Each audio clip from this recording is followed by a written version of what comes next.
Hello guys, আসসালামু আলাইকুম। আশা করি সবাই ভালো আছি। আমরা এয়ারপোর্টে আসলে অনেকেই হতভম্ব হয়ে যাই যে কোন গেট দিয়ে আসবে আর কোন গেট দিয়ে আমরা রিসিভ করব, তা নিয়ে আমরা চিন্তিত থাকি ইনশাল্লাহ। তো এই যে আর কোনো ভয়ের কোনো কারণ নেই দর্শক। আজকে আমি আপনাদেরকে ফুল ভিডিও দেখাচ্ছি আন্তর্জাতিক শাহজালাল বিমানবন্দর থেকে ঢাকা এয়ারপোর্ট। তো দর্শক, আমি সেইভাবে আপনাদেরকে পৌঁছানোর ব্যবস্থা করে দেবো এই ভিডিওর মাধ্যমে, যে কোন গেটে আপনারা গেলে লোক রিসিভ করতে পারবেন আর কোন গেটে গেলে আপনারা লোক রিসিভ করতে পারবেন না। তা ভিডিওটা সম্পূর্ণ দেখুন, কেউ টানাআঁচড়া করবেন না, তাহলে ভিডিওর মূল রহস্য আসলে বুঝতে পারবেন না দর্শক। সো গাইস, আমি আপনাদেরকে দেখাচ্ছি, দেখেন এয়ারপোর্ট কত বড়।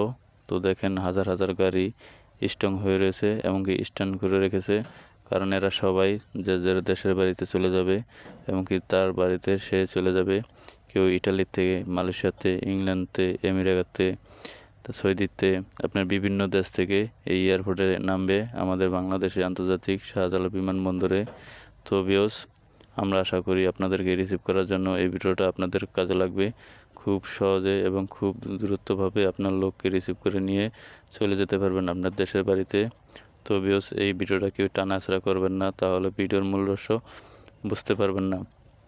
মনে রাখবেন, সময় মতো আপনি আপনার লোককে খুঁজে পাবেন খুব সহজে এবং খুব দ্রুত। তাই নিয়ে একটা ভিডিও আপলোড দেবো আপনাদের মাঝে, এবং কি আপনাদেরকে দেখানোর জন্য আমি ভিডিওটা করেছি ঢাকা এয়ারপোর্ট থেকে। তো দর্শক, আমরা অনেকেই জানি না যে কোন গেট দিয়ে আমাদের লোক আসবে বা কোন গেট দিয়ে খারালে আমরা তাকে রিসিভ করতে পারবো। আসলে দর্শক, আমরা বেশিরভাগ মানুষই জানি না। তো সেই জানার জন্য আজকে আমি আপনাদেরকে বলছি। দেখেন, এয়ারপোর্ট আন্তর্জাতিক শাহজালাল বিমানবন্দর হচ্ছে দুইটি গেট। তো দুইটি গেটের ভিতরে যে একটা হচ্ছে 1 নম্বর টার্মিনাল গেট, আর একটা হচ্ছে 2 নম্বর টার্মিনাল গেট। তো এই দুইটা এক আর দুইয়ের মধ্যেই মনে হয় আমরা অনেকেই ভেজালে পড়ে যাই এবং বেশি হাঁটাচলা করতে হয় শুধু একটু ভুলের কারোর জন্য। তো দর্শক, আপনারা সিসিটিভিতে দেখতে পারবেন এয়ারপোর্ট যে প্লেন কখন ল্যান্ড করবে বাংলাদেশে। তো সেই অনুযায়ী আপনারা গেটে পৌঁছাবেন এবং কি আপনাদের লোককে রিসিভ করবেন এবং কি আপনার দেশের বাড়িতে চলে যাবেন। তো দর্শক, বগর বগর না করে মূল কথা চলে যায়। আরেকটি কথা দর্শক, বলতেই না তবু বলতে হচ্ছে, যদি আমার পেজটাকে নতুন হয়ে থাকেন বা আমার পেজ থেকে যদি ভিডিওটা দিয়ে আপনার যদি কোনো উপকারিত হয়, তাহলে অবশ্যই আমার পেজটাকে ফলো করে দিবেন আর বেশি বেশি করে শেয়ার করে দিবেন। আপনিও দেখবেন, আরেকজনকে দেখার সুযোগ করে দিবেন দর্শক। তো আপনার কাছে এটুকুই রিকোয়েস্ট, ভিডিওটা শুধু যারা এয়ারপোর্টে যে রিসিভ করবেন এবং তাদের ভাই বোনকে রিসিভ করে আনবেন। তো বিকজ যাদের ফ্লাইট মালয়েশিয়ার 10টার দিকে ল্যান্ড করবে বাংলাদেশে, সেটা হলো 2 নম্বর গেটে যাবেন 10টার দিকে, এবং সেখানে যে খাড়ি থাকবেন দেখবেন আপনার লোক চলে আসবে প্রবাস থেকে। তো প্রবাস ভাইয়েরা, আপনারা যদি আমার ভিডিওটা দেখে থাকেন বা আমার ভিডিওটা যদি আপনাদের কাজে লাগে বা আপনার দেশের মানুষের কাজে লাগে, তাহলে অবশ্যই তাদের কাছে শেয়ার করে দিবেন।